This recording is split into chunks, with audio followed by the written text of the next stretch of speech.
นะโมตัสสะภะคะวะโตอะระหะโตสัมมาสัมพุทธัสสะนะโมตัสสะภะคะวะโตอะระหะโตสัมมาสัมพุทธัสสะนะโมตัสสะภะคะวะโตอะระหะโตสัมมาสัมพุทธัสสะโยกิกเวมังอุปตหยะโสชิลานังอุปตหยะติณโอกาสปัจจุบันอาตมภาพจะได้แสดงพระธรรมเทศนาเพื่อเป็นการส่งองค์ศรัทธาของท่านสาธุชนผู้ใจบุญทั้งหลายและเป็นการประดับสติปัญญาเพื่อให้ท่านทั้งหลายได้ทราบข้อวัดปฏิบัติในพระธรรมคำสั่งสอนของพระพุทธเจ้าตามสมควรแก่กาลเวลาเฉพาะวันนี้เทศเดียวทุกครั้งเคยเทศทุกเช้าวิปัสสนาแต่วันนี้ในรับมอบหมายให้เทศเป็นกรณีพิเศษในหัวข้อเรื่องว่าพุทธพยาบาลความมุ่งหมายของการฟังเทศและฟังธรรมะนั้นท่านกล่าวไว้ว่ามีอยู่5ประการประการที่1เราฟังเทศเอาบุญหมายความว่าฟังแล้วได้บุญได้บุญตรงไหนต้องเข้าใจคำว่าบุญท่านแปลว่าชำระกายวาจาใจของคนให้สะอาดในขณะที่ท่านกำลังนั่งฟังอยู่นี้ถ้าใจของท่านอยู่กับเสียงพระเทศขณะนั้นกายกรรม3วจีกรรม4มโนกรรม3ของท่านสะอาดแล้วนี่แหละที่ว่าเป็นบุญเกิดขึ้นทางกายทางวาจาและทางใจของท่านเป็นบุญแล้วชำระแล้วข้อที่2ฟังเทศเอาความรู้อันนี้ต้องจำถ้าไม่จำก็ไม่ได้ลืมหมดข้อที่3ฟังเทศเพื่อเป็นอุปนิสัยปัจจัยในภพหน้าชาติหน้าหรือภพนี้ชาตินี้ข้อนี้หมายความว่าในขณะที่ฟังเราก็จำไม่ได้หรือบางทีก็มีเสียงรบกวนหรือเครื่องขยายเสียงก็ไม่ค่อยชัดฟังได้ความบ้างไม่ได้ความบ้างแต่เราก็ยังตั้งใจฟังอยู่หรือบางทีเราก็ง่วงนอนบ้างหรือบางทีก็มีกิจการอย่างอื่นล้างถ้วยล้างชามไถไร่ไถนาทอดกล้วยแขกก็มีแต่การอยากฟังอย่างนี้เขาเรียกว่าฟังพอให้เป็นอุปนิสัยปัจจัยดีโยเคยมีตัวอย่างฟังเอาบุญก็มีตัวอย่างมาเยอะฟังเอาความรู้ก็มีตัวอย่างฟังเอาบุญยกตัวอย่างเช่นอย่างชายคนหนึ่งเป็นลูกของเศรษฐีฟังเทศฟังเอาบุญฟังไปในจ้องตัวต้องจำอะไรทั้งสิ้นแหละต้องการจะเอาบุญด้วยเอาเงินด้วยพอพ่อจะให้เงินไปฟังเทศรับศีลเขาก็ฟังแต่เขาจะเอาเงินเขาจะเอาบุญเท่านั้นครั้งต่อมาเขาฟังตั้งใจปฏิบัติจะเอาเงินด้วยจะปฏิบัติด้วยเพราะพ่อว่าจะให้ถ้าจำได้จริงจะให้เงินเขาก็ตั้งใจปฏิบัติให้จำได้คนนี้ตัวก็เลยเจริญวิปัสสนาเลยเป็นพระโสดาบันเลยอย่างนี้ก็มีฟังเพื่อปฏิบัติตามนั่นอย่างหนึ่งการฟังเพื่อปฏิบัตินี้จะแยกออกเป็น2คือ1เราจำไว้มีโอกาสค่อยไปทำตาม2ถ้าเป็นนักปฏิบัติวิปัสสนาพอได้ยินเสียงพระเทศกำหนดได้เลยก็เจริญวิปัสสนาตามเลยจะเลิกยังไงก็อาจจะสงสัยคือเสียงพระเทศนี่มันเป็นขันธ์5 1เสียง2หูหมายถึงโสตประสาทนี่เป็นรูปขันธ์เมื่อได้ยินพระเทศแล้วใจของเราสบายนี่เป็นเวทนาขันธ์จำได้นี่เป็นสัญญาแต่งให้เห็นว่าท่านเทศดีหรือไม่ดีเทศช้าหรือเทศเร็วนี่เป็นสังขารที่ได้ยินว่านี่คือวิญญาณครบ5ขันธ์แล้วย่อก็คือรูปกับนามเสียงที่ได้ยินคือขันธ์5เกิดแล้วเมื่อขันธ์5มีที่ไหนรูปนามมีที่ไหนทางที่จะเดินไปสู่มรรคผลนิพพานหรือทางที่จะปฏิบัติวิปัสสนามีที่นั้นแล้วดังนั้นเมื่อได้ยินเสียงจริงกำหนดที่หูภาวนาว่าได้ยินน้องได้ยินน้องยินน้องยินน้องยินน้องนี้คือลงมือปฏิบัติสมัยพระพุทธเจ้าฟังกันอย่างนี้เป็นพาหิยะพารุจริยะเป็นต้นอันนี้เรียกว่าฟังปฏิบัติสำหรับนักปฏิบัติกรรมฐานที่ชำนาญหรือเคยปฏิบัติมาแล้วเป็นแล้วฟังพออุทิศเพื่ออุทิศส่วนบุญก็มี เราฟังเทศในงานศพอุทิศส่วนบุญอันนั้นก็เรียกว่าฟังเทศเอาบุญเหมือนกันแต่อุทิศส่วนบุญด้วยจบแล้ว5 ข้อฟังเอาบุญฟังเอาความรู้ฟังพอเป็นอุปนิสัยปัจจัยฟังเพื่อปฏิบัติและฟังเพื่ออุทิศส่วนบุญนี้เป็นความมุ่งหมายเฉพาะวันนี้เทศถึงเรื่องพระพุทธเจ้าเรียกว่าพุทธพยาบาลก็หมายความว่าพระพุทธเจ้าทรงพยาบาลภิกษุไข้ปฏิบัติภิกษุไข้อุปถากภิกษุไข้ทีนี้ใจความก็จะได้เล่าประวัติเกิดมาซะก่อนว่าที่ได้เทศนี้น่ะมีเนื้อหาสาระเป็นมาอย่างไรอยู่ในพระไตรปิฎกเล่มไหนที่ได้นำมาเทศนี้ก็คือในพระไตรปิฎกเล่มที่5หน้า227ใจความย่อว่าก็โดยสมัยนั้นแหละภิกษุรูปหนึ่งอาพาธเป็นโรคท้องร่วงนอนจมกองมูดกองคูดของตนอยู่ครั้งนั้นพระผู้มีพระภาคมีพระอานนท์เป็นปัจฉาสมณะ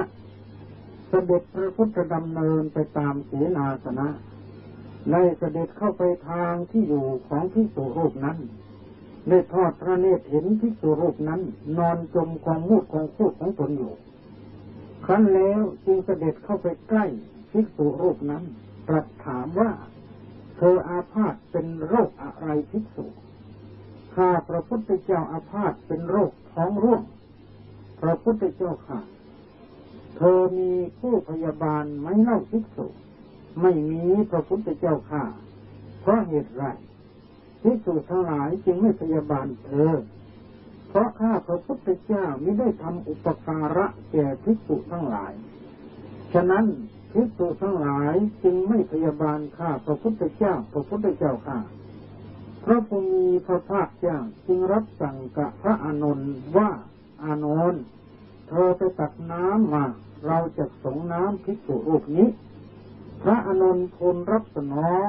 พระพุทธบัญชาว่าเป็นดังนั้นพระพุทธเจ้าข้าดังนี้แล้วตักน้ำมาถวายพระผู้มีพระภาคทรงรดน้ำพระอานนท์ขัดศีล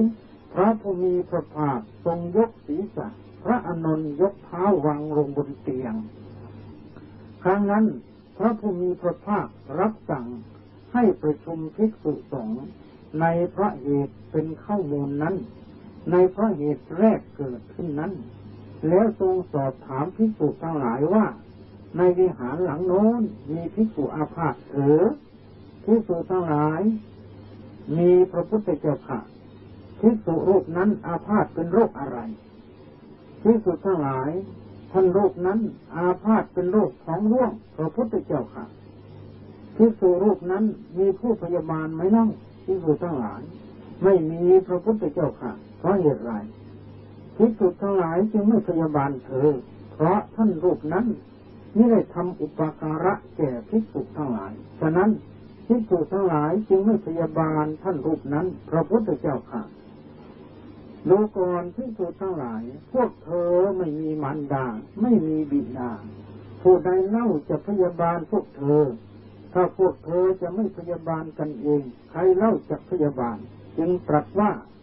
โยภิกขเวมังอุปตหัยยะโสชิลนังอุปตหัยยะดูก่อนภิกษุทั้งหลายผู้ใดประสงค์จะอุปถากรับผู้นั้นพึงพยาบาลภิกษุอาพาธอย่างนี้ถ้ามีอุปัชฌาย์พระอุปัชฌาย์พึงพยาบาลจนตลอดชีวิตหรือจนกว่าจะหายถ้ามีอาจารย์พึงพยาบาลจนตลอดชีวิตหรือจนกว่าจะหายถ้ามีสัตถิวิหาริกพึงพยาบาลจนตลอดชีวิตหรือจนกว่าจะหายถ้ามีอันเตวาสิกพึงพยาบาลจนตลอดชีวิตหรือจนกว่าจะหายถ้ามีภิกษุผู้ร่วมอุปชาภิกษุผู้ร่วมอุปชา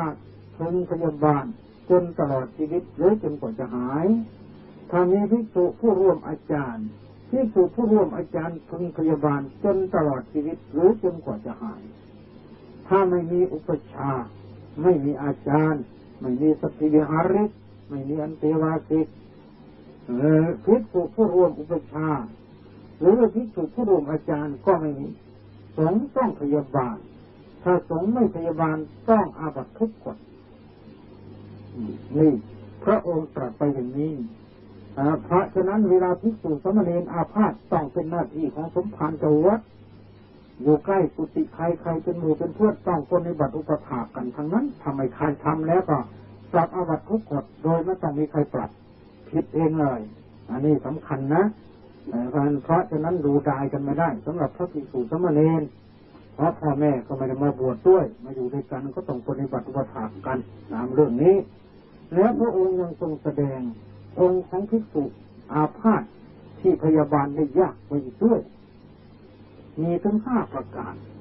วันหนึ่งดูก่อนภิกษุทั้งหลายภิกษุอาพาธที่ประกอบด้วยองค์5เป็นผู้พยาบาลได้ยากพระเนรที่เจ็บไข้ได้ป่วยทำให้ผู้อื่นปฏิบัติอุปถากพยาบาลได้ยากกว่านี้แล้วก็มีลักษณะถึง5 ประการคือ1อสัปปายการีไม่ทำคนสบายให้แก่ตนเองหมายความว่าคนสบายจะเกิดขึ้นโดยวิธีใดเช่นมันร้อนก็อาบน้ำซะอันเนี้ยโรคมันก็กำเริบง่ายดีไม่ดีปอดบวมตายได้ง่ายก็ต้องรู้จักทำคนสบายให้แก่ตัวเองด้วยหรือของอะไรที่มันแสลงไปทานเข้ามันจะเกิดความเดือดร้อนก็เลิกไม่เห็นเจ็บปากเจ็บท้องเกินไปอันนี้ก็ใช่ข้อที่2สัปปายมัตตังชานะชานาติไม่รู้จักประมาณในความสบายในความสบายนั่นแหละบางสิ่งบางอย่างมันพอดีมันก็สบายแต่มันเกินก็ไม่สบายอันนี้ก็ต้องรู้จักประมาณด้วยถ้าใครทิศสู่รูปใดหรือผู้คนไข้คนใดไม่ทำความสบายให้แก่ตนเองไม่รู้จักประมาณในคนสบายหนึ่งแล้วก็เพศชังนปริเสวิตาโหติไม่ฉันยาหรือไม่ทานยาแพทย์เอายาอะไรไม่เอาสะบัดหน้าสันหัวอย่างนี้มันก็ปฏิบัติยากเอาแต่ใจตัวเองไม่ได้บางทียามันขมหน่อยก็ไม่เอาแล้วอย่างนี้ก็ไม่ได้เคยเห็นมีเหมือนกันบางคนโน้เขาจะเอายาไม่เอาแล้วมันขมบ้างอะไรบ้างต่างๆนานาแก้ตัวเลยอันนั้นทำให้ผู้ที่ปฏิบัติอุปถากอุปถากยาก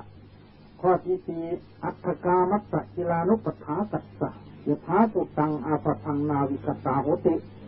ไม่บอกอาการไข้ตามความเป็นจริงแก่ผู้พยาบาลที่มุ่งประโยชน์คือไม่บอกอาการไข้ที่กำเริบว่ากำเริบไม่บอกอาการไข้ที่ทุเราว่าทุเราอาจจะบอกไม่บอกอาการไข้ที่ทรงอยู่ว่าทรงอยู่อันนี้ก็ปฏิบัติยากไม่รู้จะทำยังไงเมื่อไม่บอกตามคนเป็นจริงมันก็ปฏิบัติกันไม่ยากข้อที่5อุปนนานังสารีริกานังเวทนามทุกขานังจิตานังคารานังเป็นต้นใจเขาว่ามีนิสัยเป็นคนไม่อดทนต่อทุกขเวทนาที่เกิดปรากฏในร่างกายอันกล้าแข็งรุนแรงไม่เป็นที่ยินดีไม่เป็นที่พอใจอันจะพาชีวิตเสียโลกรที่สุดทั้งหลายที่สุอาพาธที่ประกอบด้วยองค์5นี้แหละเป็นผู้พยาบาลได้ยากคนเจ็บไข้ได้ป่วยไม่ใช่พระสงฆ์อย่างเดียวญาติโยมเหมือนกันที่นายแพทย์หรือคนปฏิบัติอุปถากได้ยากเอาใจยากมีอยู่5 ประการ1ไม่รู้จักทำคนสบายให้แก่ตัวเอง2ไม่รู้จักประมาณ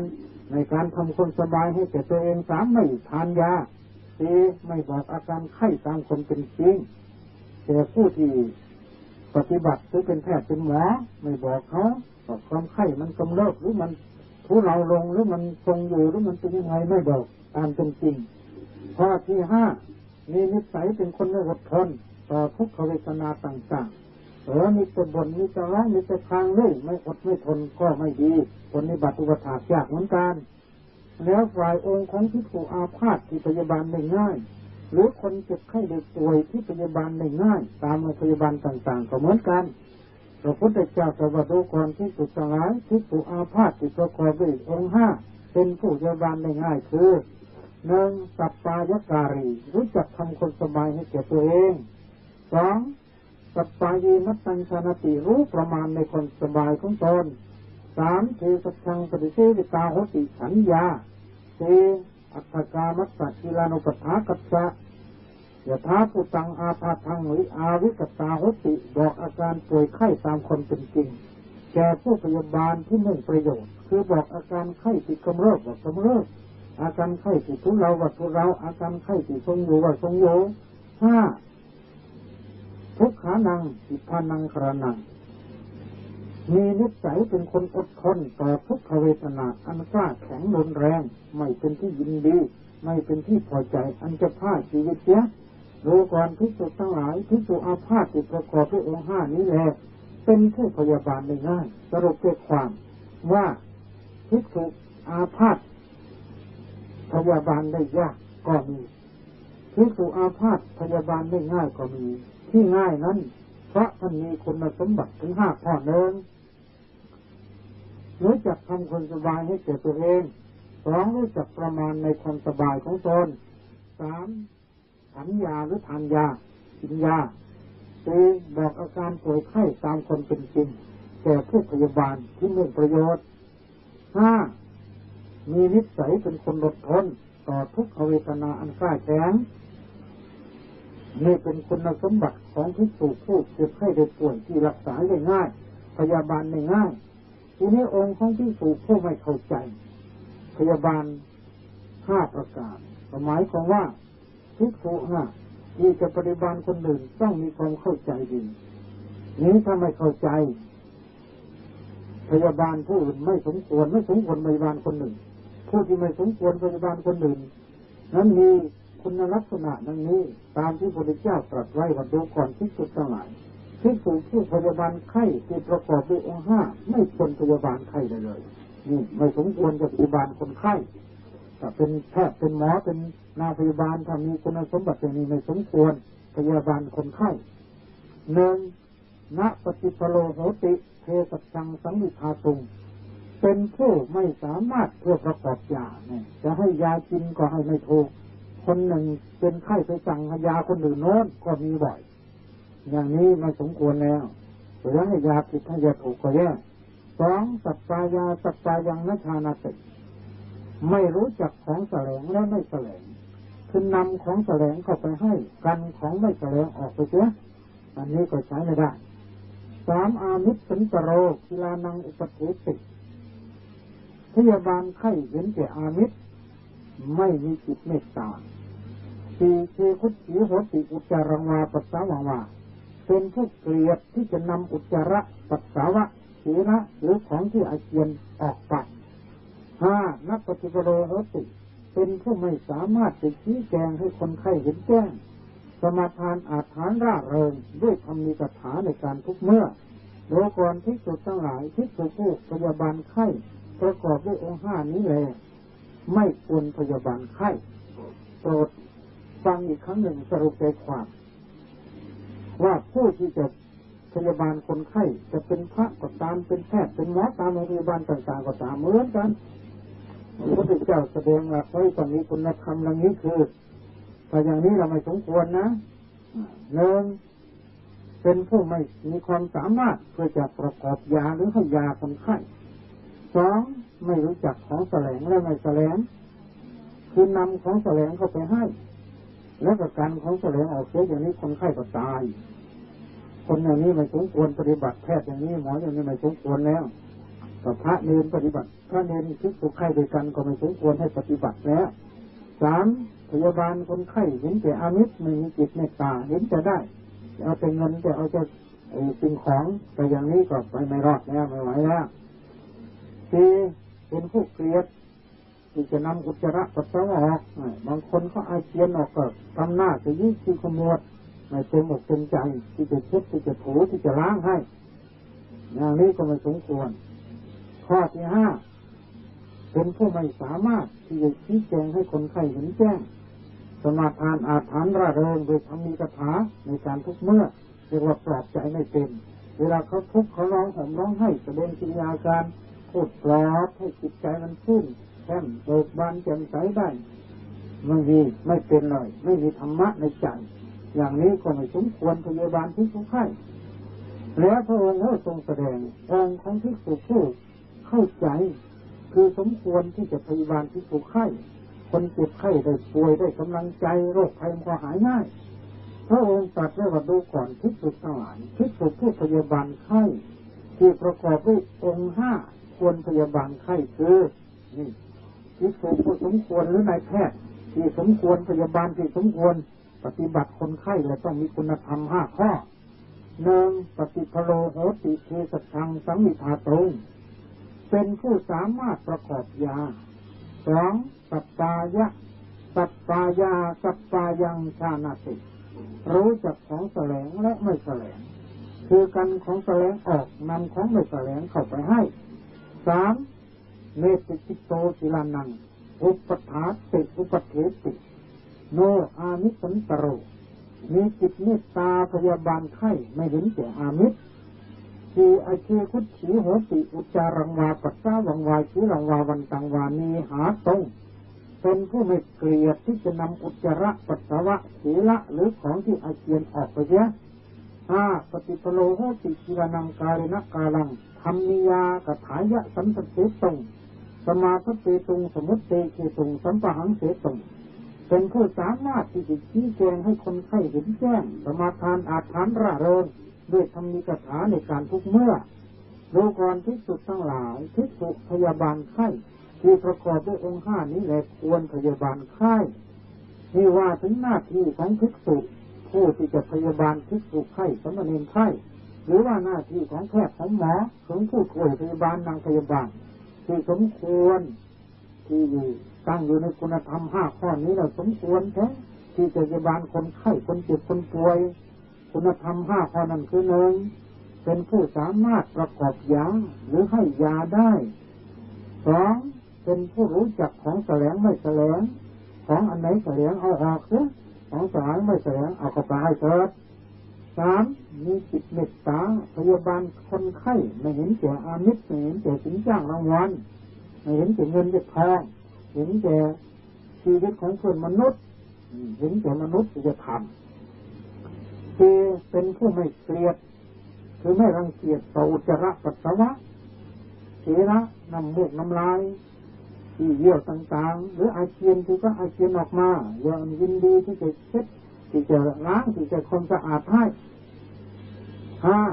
เป็นผู้สามารถที่จะชี้แจงให้คนไข้เห็นแจ้งหมายความว่ามีความสามารถที่จะปลอบใจเขาชี้แจงในทางธรรมเขาเจ็บหนักก็ไม่ให้เขาคลางนักเอาละคนเอ๋ยอันนี้เป็นกรรมของเราละหรือว่าคนเจ็บมีทุกคนนั่นแหละแม้พระพุทธเจ้าก็เจ็บไข้ได้ป่วยเหมือนกันบางทีท่านอาเจียนเป็นโลหิตก็มีนะคุณเอ๋ยเพราะฉะนั้นขอให้ทำใจให้ดีนะต่อบุญเราจะช่วยพูดเป็นปลอบเป็นคนไข้เขาจะชื่นใจเมื่อชื่นใจมันก็หายวันหายคืนกันได้ดังนั้นผู้ที่เป็นแพทย์เป็นหมอนี่ต้องมีความเข้าใจในธรรมะดีด้วยสามารถจะเทศเหมือนนักเทศได้นั่นแหละดีที่สุดเลยทีนี้ข้อต่อไปจิตที่คนไข้หนักพึงกระทำ5ประการอันนี้อยู่พระไตรปิฎกคนละเล่มอันนี้อยู่เล่มที่22หน้า144ที่กล่าวมานั่นอยู่ในเล่มที่5คนที่ไข้เจ็บไข้ได้ป่วยไข้หนักเนี่ยหรือไข้นอนเจ็บไข้ได้ป่วยอยู่โรงพยาบาลหรืออยู่ที่ไหนก็ตามควรจะรู้จักหน้าที่ที่ควรจะประพฤติปฏิบัติแก่ตัวเองบ้างพระพุทธเจ้าทรงแสดงไว้ในพระไตรปิฎกเล่มที่22ว่าไอ้คนไข้น่ะพึงรู้จักหน้าที่และหน้าที่ของคนไข้ที่จะพึงกระทำซึ่งนอนที่บนเตียงไปไหนไม่ได้มีทั้ง5ประการประการที่1อสุภานุปัสสีกายเยวิหรติพิจารณาเห็นความไม่งามในร่างกายอยู่เนืองๆ2อาหาเรปฏิกูลสัญญีกำหนดพิจารณาเห็นความปฏิกูลในอาหาร3สัพพโลเกอนัพิรัตสัญญีกำหนดพิจารณาเห็นความไม่น่ายินดีในโลกทั้งปวง4สัพพสังขาริสุอนิจจานุปัสสีพิจารณาเห็นความไม่เที่ยงในสังขารทั้งปวงอยู่เนืองๆ5มรณสัญญาโคปนัสสะอัตตังสุปฏิตาโหติมรณสัญญาอันเธอตั้งไว้อย่างดีแล้วในภายในโลกรภิกษุทั้งหลายภิกษุผู้ไข้หนักรูปใดไม่ละทำ5ประการนี้บำเพ็ญอยู่เนืองๆภิกษุไข้รูปนั้นพึงหวังได้ซึ่งผลอันนี้คือเธอจะทำให้แจ้งซึ่งเจโตวิมุตติอันนี้หมายถึงสมถะ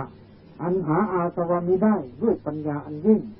ด้วยตนเองในภพปัจจุบันทันตาอย่างนี้หมายถึงได้สำเร็จมรรคผลนิพพานได้เจริญสมถะได้ฌานเป็นบาตต่อวิปัสสนาก็ได้มรรคผลนิพพานอันนี้เป็นเรื่องของคนไข้ ที่โรคภัยไข้เจ็บมันก็จะหายได้ง่ายอันนี้จำเป็นอยู่เมื่อคนไข้มีธรรมะอยู่ในใจแล้วจิตใจมันก็สบายเมื่อจิตใจสบายโรคมันก็หายไวขึ้นเพราะใจบุญใจกุศลเนี่ยนี่ถ้าคนไม่มีธรรมะนอนก็มีแต่คิดมีแต่คลองไปเรื่อยโอ้ยเมื่อไรจะหายเนาะจะหายหรือไม่หายกลัวตายก็กลัวตายเมื่อวิตกกังวลนอนก็ไม่หลับอาหารก็ไม่ได้โรคมันก็เริ่มขึ้น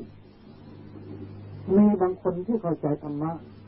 แม้จะตายก็ยอมตายแต่ว่าใจไม่ทิ้งธรรมะเลยเหมือนอย่างที่พระพุทธเจ้าสอนไว้นี่แหละหนึ่งพิจารณาเห็นความไม่งามในร่างกายอยู่เนืองๆไอ้ทุกข์ที่เกิดมานอนอยู่มานี้แหละคือความไม่งามถ้างามแล้วมันไม่เป็นทุกข์อย่างนี้หรอกเราก็นึกตรงไม่เห็นว่ามันทุกข์เกิดขึ้นเพราะมีรูปมีนามมีรูปมีนามอยู่แต่นี้ก็ทุกข์อย่างนี้แหละนี่คือความไม่เที่ยงของรูปและนามสองนึกถึงอาหารที่เราบริโภคเข้าไปเนื้อปลาอะไรดีหามาเลี้ยงแต่เวลาถึงข่าวจะเจ็บจะป่วยนั่นก็ไม่ฟังทั้งนั้นแหละอาหารก็เป็นของปฏิกูลบริโภคก็ติดมือติดปากติดฟันจะเลอะไปด้วยน้ำลายออกมาทางจมูกคลอดออกมาทางทวารหนักทวารเบาสารพัดมีสิ่งก็เหม็นนั่นปฏิกูลเท่านั้นร่างกายของเราก็เต็มไปด้วยของปฏิกูลเหมือนกับแม่มูดเอาแม่ใบหนึ่งมาใส่มูดคูดไว้ข้างในเหม็นสกปรกเอาของปิดเล็บข้างนอกดูสวยแต่ที่แท้ข้างใน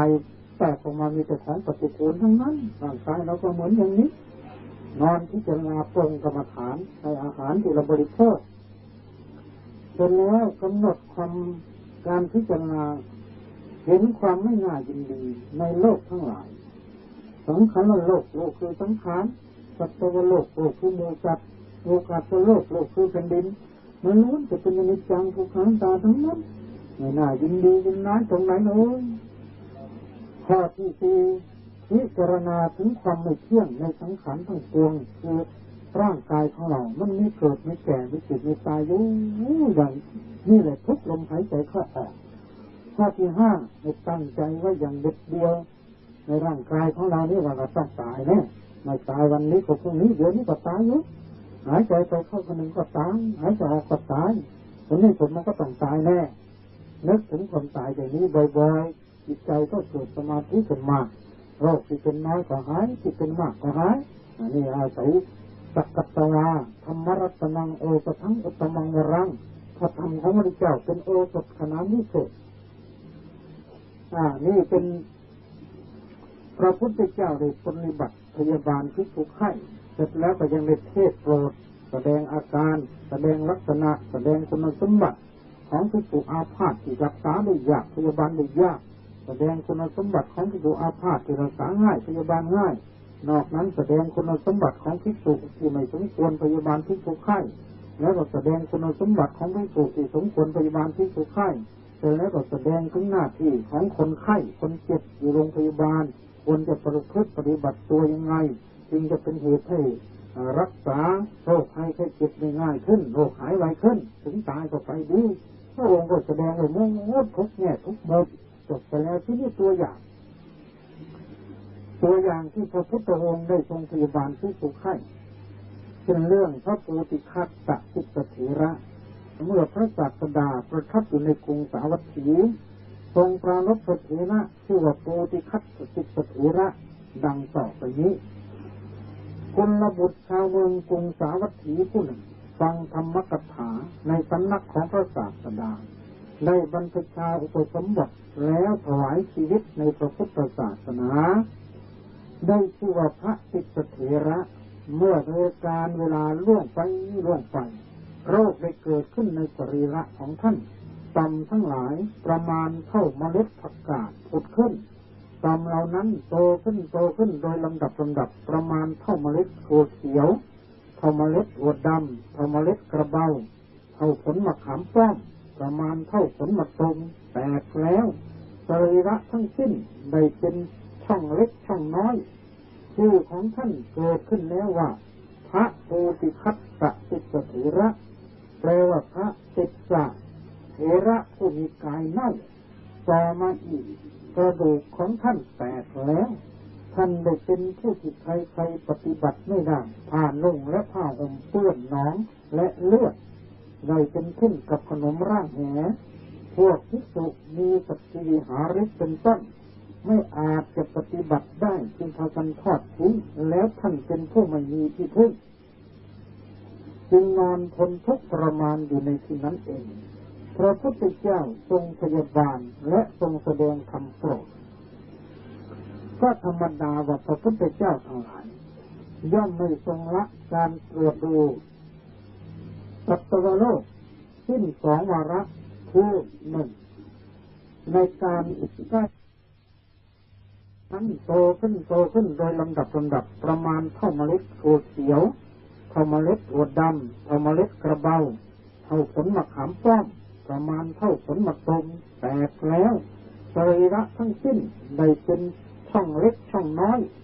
ชื่อของท่านเกิดขึ้นแล้วว่าพระโพธิคัสสะสุตเถระแปลว่าพระติสสะเถระผู้มีกายเน่าต่อมาอีกกระดูกของท่านแตกแล้วท่านได้เป็นผู้ที่ใครๆปฏิบัติไม่ได้ผ้านุ่งและผ้าห่มเปื้อนหนองและเลือดได้เป็นขึ้นกับขนมร่างแหพวกภิกษุมีสัจจิวิหาริกเป็นต้นไม่อาจจะปฏิบัติได้จึงพากันทอดทิ้งแล้วท่านเป็นผู้ไม่มีที่พึ่งจึงนอนทนทุกข์ทรมานอยู่ในที่นั้นเองพระพุทธเจ้าทรงพยาบาลและทรงแสดงธรรมโปรดก็ธรรมดาว่าพระพุทธเจ้าทั้งหลายย่อมไม่ทรงละการตรวจดูสัตวโลกสิ้นสองวาระคือหนึ่งในการใกล้รุ่งเมื่อทรงตรวจดูสัตวโลกทรงตรวจดูจำเดินแต่ขอบปากแห่งจักรวาลทำพระญาณให้มุ่งต่อพระคันธกุฎีสองเมื่อทรงตรวจดูในเวลาเย็นทรงตรวจดูจำเดินแต่พระคันธกุฎีทำพระญาณให้มุ่งต่อที่ภายนอกเพราะในสมัยนั้นพระโพธิคัสสะสุตเถระปรากฏแล้วภายในข่ายคือพระญาณของพระผู้มีพระภาคพระองค์ทรงเห็นอุปนิสัยแห่งพระอรหันต์ของพระติสสะเถระนั้นทรงดำริว่าภิกษุนี้ถูกพวกกษัตริย์ที่หาฤทธิ์เป็นต้นทอดทิ้งแล้วบัดนี้เธอยกเว้นเราเสียก็ไม่มีที่พึ่งอื่นดังนี้แล้วจึงเสด็จออกจากพระคันธกุฎีเหมือนเสด็จเที่ยวจาริกในวิหารเสด็จไปสู่โรงไฟทรงล้างหม้อใส่น้ำยกตั้งบนเตาเมื่อทรงรอให้น้ำร้อนได้ประทับยืนในโรงไฟนั่นเองทรงรู้ความที่น้ำร้อนแล้วเสด็จไปจับปลายเตียงที่พระติสสะเถระนอนในการนั้นพวกภิกษุกราบทูลว่าขอพระองค์ทรงเสด็จดีไปพระเจ้าข้าพวกข้าพระองค์จักยกเองแล้วช่วยกันยกเตียงนำไปสู่โรงไฟพระศาสดาทรงให้นำรางมาทรงเทน้ำร้อนใส่แล้วทรงสั่งภิกษุเหล่านั้นให้เปลื้องเอาผ้าห่มของเธอออกให้ขยำด้วยน้ำร้อนแล้วให้ตากแดดลำดับนั้นพระศาสดาประทับยืนอยู่ในที่ใกล้ของเธอทรงรดสรีระนั้นให้ชุ่มด้วยน้ำอุ่นทรงถูสรีระของเธอให้เธออาบแล้วในที่สุดแห่งการอาบของเธอผ้าห่มนั้นก็แห้งแล้วทีนั้นพระศาสดาทรงช่วยเธอให้นุ่งผ้าห่มนั้นทรงให้ขยำผ้ากาสาวะที่เธอนุ่งด้วยน้ำแล้วให้พึ่งแดดเมื่อน้ำที่กายของเธอแห้งแล้วผ้านุ่งนั้นก็แห้งเธอนุ่งผ้ากาสาวะผืนหนึ่งห่มผ้ากาสาวะผืนหนึ่งเป็นผู้มีสรีระเบามีจิตมีอารมณ์เป็นหนึ่งนอนอยู่บนเตียงแล้วพระศาสดาประทับยืนณที่เหนือศีรษะของเธอตรัสว่าภิกขุอายังตวกายโยอเปตวิญญาณโนนิรุปการโรอุตตวากริงครังวิยะปัทวิยังสยิตสติภิกษุกายของเธอนี้มีวิญญาณไปปราบแล้วหาอุปการะมิได้จักนอนบนแผ่นดินเหมือนท่อนไม้ดังนี้แล้วตรัสพระธรรมเทศนาพระคาถานี้ว่า อธิรังวัตยังกายโยปะโตอติเสสติสุตโตอเปตวิญญาโนนิรัตถังวกริงครัง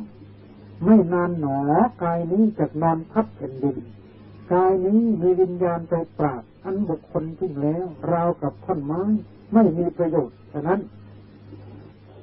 หมดว่าอจิรังวัตตะเป็นต้นความว่าภิกษุต่อการไม่นานเลยกายนี้จะนอนทับแผ่นดินที่จะนอนเบื้องบนแห่งแผ่นดินที่สัตว์นอนแล้วโดยการนอนปกติ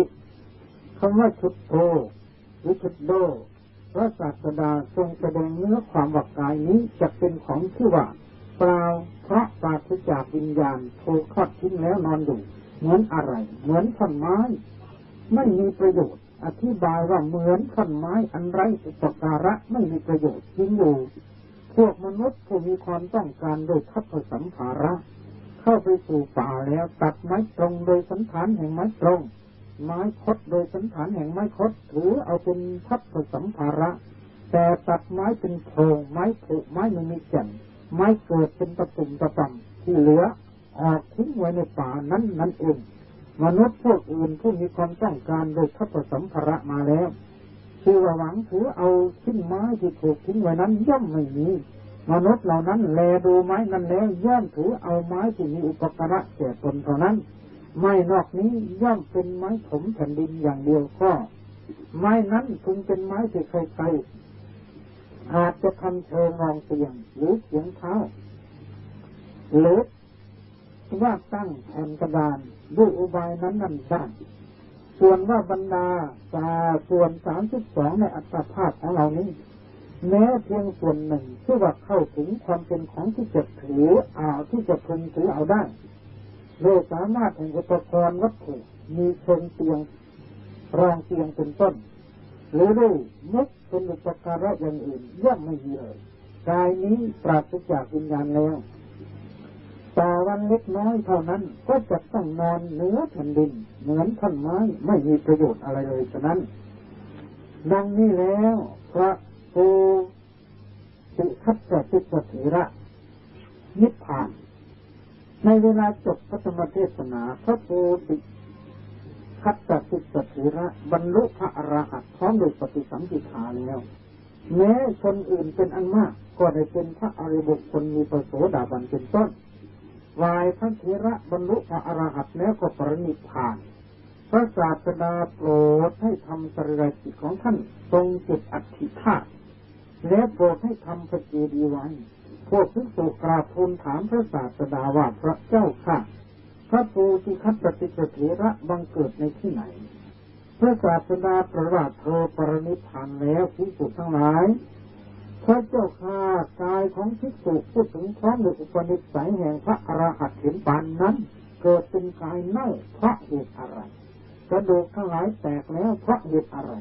อะไรเป็นเหตุถึงความเป็นอุปนิสัยแห่งพระอรหันต์ของท่านพระศาสดาตรัสว่าภิกษุทั้งหลายผลนี้ทั้งหมดเกิดแล้วแก่พระติสสะนั้นก็เพราะกรรมที่ตัวทำไว้ก็กรรมอะไรที่ท่านทำไว้พระเจ้าค่ะภิกษุทั้งหลายถ้าเกิดนั้นพวกเธอจงฟังแล้วทรงนำอดีตนิทานมาตรัสเล่าดังต่อไปนี้นี่เรียกว่าบุพกรรมของพระติสสะคือกรรมนี้มีผลไม่ใช่กรรมนี้ไม่มีผลนะในการแห่งพระสัมมาสัมพุทธเจ้าทรงพระนามว่ากัสสปะติสสะนี้เป็นผานนกฆ่านกเป็นอันมากบำรุงอิสรชนขายนกที่เหลือจากนกที่ให้แก่อิสรชนเหล่านั้นคิดว่านกที่เหลือจากขาย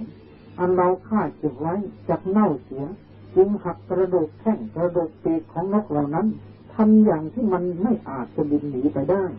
แล้วก็เก็บกองไว้เขาขายนกเหล่านั้นในวันรุ่งขึ้นในเวลาที่ได้นกมากมายเวลาที่เขาได้นกมามากมายก็ให้ปิ้งไว้เพื่อประโยชน์แก่ตนวันหนึ่งเมื่อโภชนะมีรถของเขาสุกแล้ว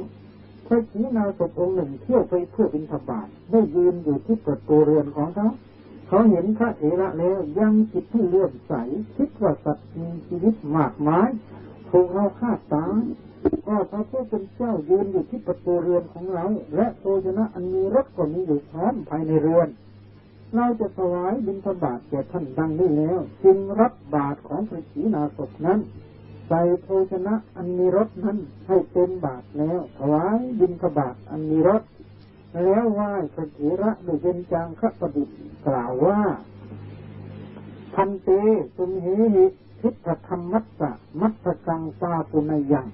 ข้าแต่ท่านผู้เจริญขอกระผมจึงได้บรรลุธรรมที่ท่านได้บรรลุแล้วดังนี้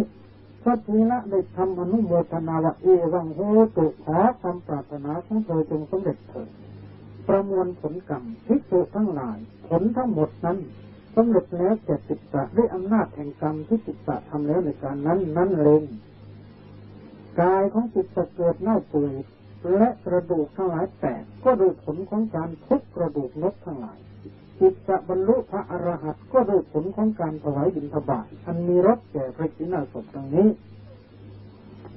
สรุปผลและอธิบายธรรมะตามเรื่องต่อไปโดยย่อหนึ่งตามเนื้อเรื่องที่ได้แสดงมานี้ที่เห็นถึงการตัดสินใจเด็ดขาดเด็ดเดี่ยวยอมมอบกายถวายชีวิตกับผ้าเหลืองหรือผ้าตาสวพัดอันเป็นธงชัยของพระศาสนาของพระศิษย์เถระสองที่เห็นถึงพระเมตตาคุณพระกรุณาคุณของพระพุทธองค์ที่ทรงมีต่อพุทธบุตรของพระองค์ท่านสามที่เห็นถึงปฏิปทาอันดีงามของพระพุทธองค์ที่ทรงปฏิบัติพระองค์ให้เป็นตัวอย่างอันดียิ่งในการเอาพระทัยใส่การพยาบาลหรือการปฏิบัติทุกสุขให้ที่เห็นถึงผลกรรมของแต่ละบุคคลที่ตนได้กระทำไว้ได้อย่างเด่นชัดที่สุดว่าทำดีได้ดีทำชั่วได้ชั่วแน่กรรมที่ทำแล้วไม่ได้หายไปไหนเป็นของผู้ทำมาในค่ำกรรมนี้มีผลถ้าที่เห็นถึงความอยู่ร่วมกันต้องเป็นคนใจกว้างอบอ้อมอารีเอื้อเฟื้อเผื่อแผ่เพื่อเหลือเพื่อกูลซึ่งกันและกันสันที่สันน้องไม่เห็นแก่ตัวต้องเห็นแก่หมู่แก่คณะแก่ส่วนรวมมีมนุษย์ไปทำประจำใจเนื้อธรรมะในเรื่องนี้เป็นคนจะทราบหนึ่งคำว่าอจิรังแปลว่าไม่ยั่งยืนคือไม่นานหมายความว่าพระพุทธองค์ทรงชี้เห็นสัจไตรลักษณ์คืออนิจจังทุกขังอนัตตาอันเป็นสามัญลักษณะซึ่งนักปฏิบัติธรรมทุกคนควรทราบสองวัตตะแปลและหมายความในดังนี้หนึ่งวัตตะเป็นคำอุทานแปลว่าหนอก็ได้สองวัตตะตามพยัญชนะคือตัวหนังสืออันเป็นรากฐานเดิมที่เรียกว่าอักษรศาสตร์นั้นวัตตะแปลว่าธรรมะที่ยังสมสัตย์ให้ข้ามสู่วัฏสงสารจังมีหลักฐานรับรองไว้ว่าวัฏสังสารังตาเรติติวัตโตธรรมโมธรรมะใดที่ยังสมสัตย์ให้ข้ามสู่วัฏสงสารธรรมนั้นชื่อว่าวัตตะวัตตะแปลว่าวนนั้นมีสามคือกิเลสกรรมวิบากกิเลสวัฏวนพระกิเลสได้แก่อวิชชาตัณหาอุปาทานกรรมวัฏวนเพราะกรรมได้แก่ภพกับสังขารวิปากวัฏวนเพราะผลกรรมได้แก่วิญญาณนามรูปสลายตนะผัสสะเวทนาสงสารแปลว่าท่องเที่ยวไปมาคือเวียนว่ายตายเกิดอยู่ร่ำไปไม่มีที่สิ้นสุดยุติลงได้สงสารนั้นมีอยู่สามคือเหตุที่มาสงสารมัชที่มาสงสารวิปริมาสงสารเหตุที่มาสงสารเรื่องต่ำได้แก่อบายภูมิสี่ท่องเที่ยวไปด้วยอำนาจโลภะโทสะโมหะมัชฌิมาสงสารท่านกลางได้แก่มนุษย์หนึ่งสวรรค์6 ชั้นรวมเรียกว่ากามสุขติ7ท่องเที่ยวไปด้วยอำนาจแห่งศีลมหากุศล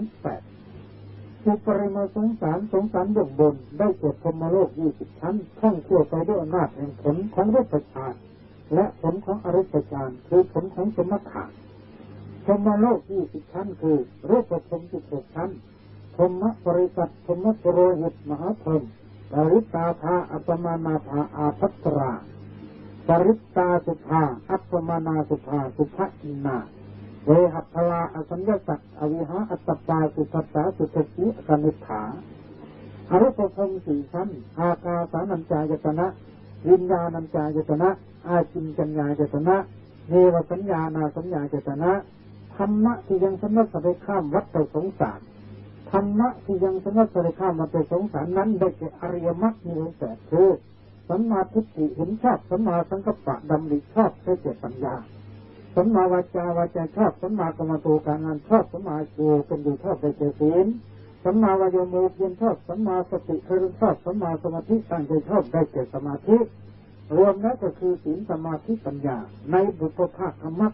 ได้รูปนามเป็นลมในอริยมรรคมีนิพพานเป็นลมเพราะว่ามรรค8ประการนี้จำแนกเป็น2คือเป็นบุพภาคมรรค1อริยมรรค1บุพภาคมรรคแปลว่ามรรคเบื้องต้นคือผู้ที่เริ่มลงมือเจริญวิปัสสนากรรมฐานผ่านญาณที่1ถึงญาณที่12อันนี้มีรูปนามเป็นอารมณ์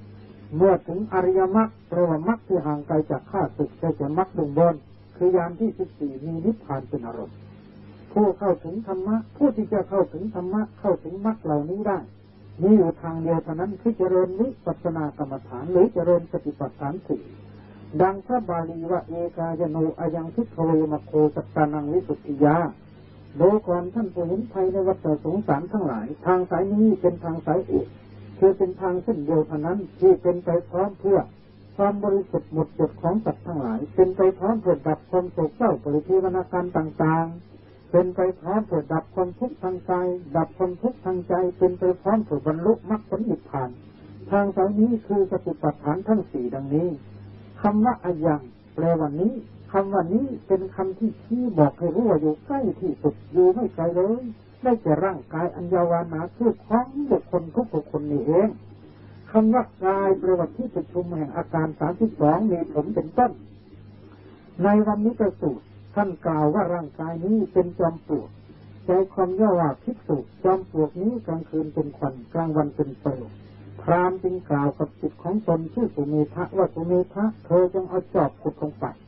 เมื่อขุดลงไปได้พบลูกสลักได้พบอึ่งอ่างพบทาง2แพร่งพบกระบอกรองน้ำพบเต่าพบหินเศษเนื้อกินเนื้อและก็พบหน้าร่างกายนี้ท่านกล่าวว่าเป็นจอมปลวกเพราะเป็นที่ประชุมแห่งมหาปุตรูป4มีบิดาบรรดาเป็นแดนเกิดเจริญด้วยข้าวสุกขนมสดอาหารต่างๆบรรดามีในโลกชื่อว่ากายเพราะเหตุ4ประการคือ1เพราะคายของโสโครกต่างๆออกมาตามทวารทั้ง9สมกับพระบาลีว่าอาตุรังอสุจิงโตติงปัสสชิเมสมุตยังอุครันตังปครันตังภารนังอภิปัตติตังดูก่อนพนังสีมาเธอจงอยู่ร่างกายอันอาจโดนไม่สะอาดเปื่อยเน่าอันกรรมสร้างขึ้นไหลเข้าไหลออกอยู่เป็นนิดอันคนโง่คนพาลเขาปรารถนากันยิ่งนัก2เพราะก่อขึ้นคือก่อร่างสร้างขึ้นโดยข้าวปลาอาหารต่างๆนานาจนเกิดจอมปลวกที่ปลวกทั้งหลายคาบเอาดินมาก่อขึ้นให้สูงใหญ่ฉะนั้น3เพราะคายน้ำลายออกมาผสมกับอาหารที่ตนบริโภคและเพราะคายกิเลสตัณหาออกมาล่อลวงหลอกลวงกันให้หลงติดอยู่แต่พอรู้หาข้องอยู่ไม่สมดังพระบาลีว่าเอทะปัสสิมังโลกังจิตตังราชรทูปมังยัตถะพลาวิสีทันตินาทีสังโฆวิชานัตตังสูทั้งหลายจงมาดูโลกนี้อันประการดุจราชรถที่พวกคนเขาหมดอยู่แต่พวกรู้หาข้องอยู่ไม่เยจิตังสนเมธสันติโมขันติมารพันธนาชนเหล่าใดจะสำรวมใจชนเหล่านั้นจะพ้นจากบ่วงแห่งมาร4เพราะเป็นไปด้วยยางเหนียวคือตัณหาได้แก่ตัณหา3มีกามตัณหาเป็นต้นอีกประการ1ร่างกายนี้ชื่อว่าเป็นจอมปลวกเพราะเหตุ4ประการคือ1ประสูติครสถานเพราะเป็นที่เกิดแห่งปานกชาติคือหนอนทั้งหลายบางจำพวกอาศัยผิวหนังบางจำพวกอยู่ในหนังบางจำพวกอยู่ในเนื้อบางจำพวกอยู่ในเส้นเอ็นบางจำพวกอยู่ในกระดูกได้แก่หมู่หนอนต่างๆซึ่งมีอยู่ในร่างกายของบุคคลทุกคนจะเป็นคนรวยคนจนคนตระกูลสูงตระกูลต่ำก็เหมือนกันหมดท่านกล่าวว่ามีหมู่นอนถึง 80,000 ตัวพวก2วัฏกุติเพราะเป็นส้วมร่างกายเรานี้เป็นส้วมคือเป็นที่ถ่ายอุจจาระปัสสาวะถ่ายมูดถ่ายคูดของหมู่นอนทั้งหลายดังที่ได้กล่าวมาแล้วนั้น3ร่างกายของเราชื่อว่าเป็นจิรณสถานเพราะเป็นโรงพยาบาลเคลื่อนที่คือเป็นโรงเก็บโรงป่วยของหมู่นอนที่ร่างกายของคนเรานี้ชื่อว่าสุสานสถานเพราะเป็นป่าช้าของหมู่นอนและเป็นป่าช้าของสัตว์ทั้งหลายที่รับประทานกันอยู่ทุกวันนี้เนื้อหมูเนื้อเป็ดเนื้อไก่ตลอดเนื้อสุนัขบางทีเอาเข้าไปในร่างกายนี้ได้คำว่าจอมปลวกได้แก่ร่างกายนี่แก้ปัญหาปริศนาธรรมตามเนื้อเรื่อง1จอมปลวกได้แก่ร่างกาย2กลางคืนเป็นควันได้แก่วิตกนอกจากวิตกแล้วควันยังมีอยู่อีก5ชนิดคือความโกรธก็เป็นควันตัณหาก็เป็นควันกามคุณ5ก็เป็นควันธรรมเทศนาก็เป็นควันและควันไปตามปกติธรรมดาบรรดามีในโลก 3กลางวันเป็นเปลวได้แก่ประกอบการงาน4พรามได้แก่พระตถาคต5สุเมธะได้แก่บุคคลผู้มีปัญญาดีคือวุฒิปัญญาคัมภีรปัญญาเวปุลปัญญา6จอบได้แก่อริยปัญญารู้อริยสัจ4 7เครื่องขุดได้แก่วิริยะคือความเพียร8โลกสลักได้แก่อวิชชา9อึ่งอ่างได้แก่ความโกรธ10ทางสองแท่งได้แก่วิจิกิจฉา11กระบอกกรองน้ำได้แก่นิวรณ์5 12เต่าได้แก่อุปาทานขันธ์ทั้ง5อุปาทานขันธ์5คือกามุปาทานยึดมั่นกามได้แก่โลภะเจตสิกที่ประกอบในจิต8ดวงทิฏฐิปาทานยึดมั่นทิฏฐิคือความเห็นผิดเป็นนัตถิกินนังนัตถิยึดทั้งทานที่แล้วไม่มีผลตนและโลกเที่ยงตนและโลกมีที่สิ้นสุดเป็นต้นทรงทำได้แก่ทิฏฐิจิตสิกในทิฏฐิกตะสมุยุตจิต4ดวง3ศีลพัตตุปาทานยึดมั่นศีลและวัดในข้อปฏิบัติผิดองค์ทำได้แก่ทิฏฐิจิตสิกในทิฏฐิกตะสมุยุตจิต4ดวงใจอัตวาทุปาทานยึดมั่นวาทะวัตตนได้แก่สักกายทิฏฐิมีวัตถุ20อีกใน1กามุปาทานได้แก่ตัณหา108ทิฏฐิปาทานมีวัตถุ10คือกุศลกรรมบท10ศีลพัตตุปาทานยึดมั่นข้อปฏิบัติผิดจากมรรค8อัตวาทุปาทานมีวัตถุ20คืออัตตานุสติ20สรุปอุปาทานได้แก่ยึดมั่นขันธ์5ว่าเป็นตัวเป็นตนเป็นเราเป็นเขาว่าเที่ยงว่างามว่าเป็นสุขได้แก่สัญญาวิปลาสเทสุภสัญญาสำคัญว่าขันธ์5เป็นของสวยนิจจสัญญาสำคัญว่าขันธ์5เป็นของเที่ยงสุขสัญญาสำคัญว่าขันธ์5เป็นสุขอัตตสัญญาสำคัญว่าขันธ์5เป็นตัวตน13เสียงเทียบเนื้อได้แก่กามคุณ5นี่แหละที่มันฆ่ามนุษย์อยู่ทุกวันนี้14ที่เนื้อได้แก่นันทิราคะนันทิได้แก่สัพปีติตัณหาตัณหาเป็นไปกับปีติราคะได้แก่นิพปีติตัณหาตัณหาปราศจากปีติ15นาคได้แก่พระสีนาศัพท์นี่เป็นปัญหา15ข้อส่วนคำว่าปัทวิงได้แก่แผ่นดินคืออัตภาพของบุคคลทุกคนพระพุทธองค์ทรงสอนให้รู้แจ้งแทงตลอดด้วยญาณของตนหมายเอาวิปัสสนาญาณ16คำว่าอธิเศษสติแปลว่าจากนอนทับคือนอนบนแผ่นดินนี้นอนถมแผ่นดินนี้คือลุกไปไหนไม่ได้แล้วเพราะตายแล้วใจขาดแล้วคำว่าชุดโดแปลว่าถูกทอดทิ้งแล้วเพราะเปล่าจากประโยชน์คือใช้ประโยชน์อะไรไม่ได้แล้วหมดราคาแล้วขายก็ไม่มีใครซื้อให้เฉยๆก็ไม่มีใครเอาแต่คำว่าอเปตวิญญาโนแปลว่าไม่มีวิญญาณไปปราบแล้วไม่มีวิญแปลว่ามีวิญญาณไปปราบแล้วคือไม่มีใจครองเพราะตายแล้วใจขาดแล้วไม่หายใจแล้วตายแปลว่าไปสู่ภพ3ภพใดภพหนึ่งดังวิเคราะห์วัติภวังอายติติตายโยที่ว่าตายเพราะอัตตาไปสู่ภพ3คือกามภพ3ได้แก่กามภพ1รูปภพ1อรูปภพ1กามภพที่ยังเกี่ยวข้องอยู่กับกามคุณ5มี11ภูมิอบายภูมิ4มนุษย์1สวรรค์6ชั้นรูปภพได้แก่ภพอันเป็นที่อยู่ของรูปภพ16มีธรรมปริสัทธาเป็นต้นอรูปภพได้แก่ภพอันเป็นที่อยู่ของอรูปภพมี4มีอากาสานัญจายตนะเป็นต้นถ้าผู้ใดยังมีกิเลสอยู่เมื่อตายแล้วย่อมไปสู่ภพ3หรือภูมิ31ดังที่กล่าวมาแล้วนี้ภูมิใดภูมิหนึ่งทั้งนี้แล้วแต่บุญกรรมที่ตนได้กระทำไว้อะไรเป็นเหตุหรือใครเป็นผู้พาไปเกิดผู้ที่จะนำไปเกิดหรือผู้ที่นำไปปฏิสนธิในภพใหม่นั้นได้แก่ปฏิสนธิวิญญาณ19ดวงคือโอเบขาสันติรณะอกุศลวิบากอนุตตจิตนำไปปฏิสนธิในอบายภูมิ10โอเบขาสันติรณะอกุศลวิบากอนุตตจิตนำไปปฏิสนธิเป็นคนพิการมีหูหนวกตาบอดมาไปเกิดเป็นต้น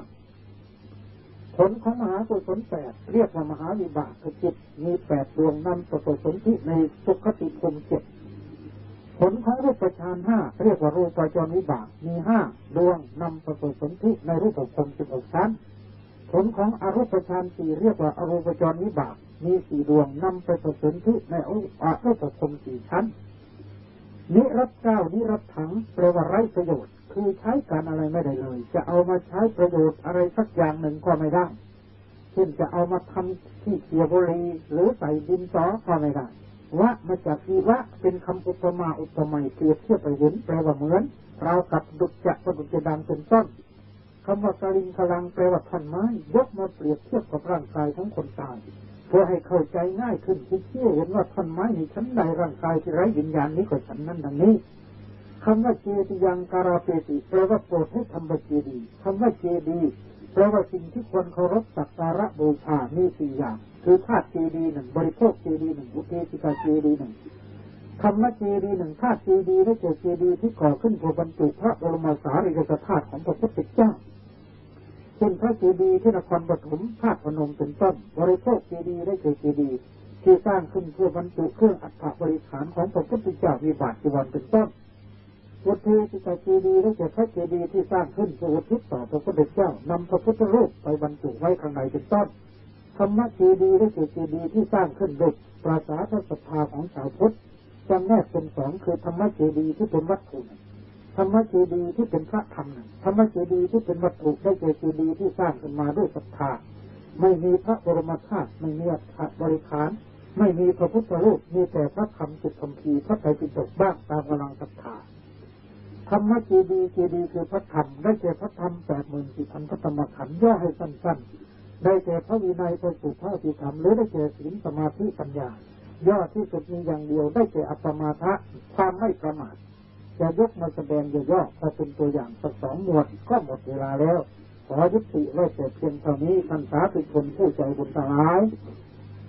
ในที่สุดนี้โดยอำนาจแห่งคุณพระศรีรัตนตรัยสาธิไสยบรรวิเศษขอท่านผู้ใจบุญ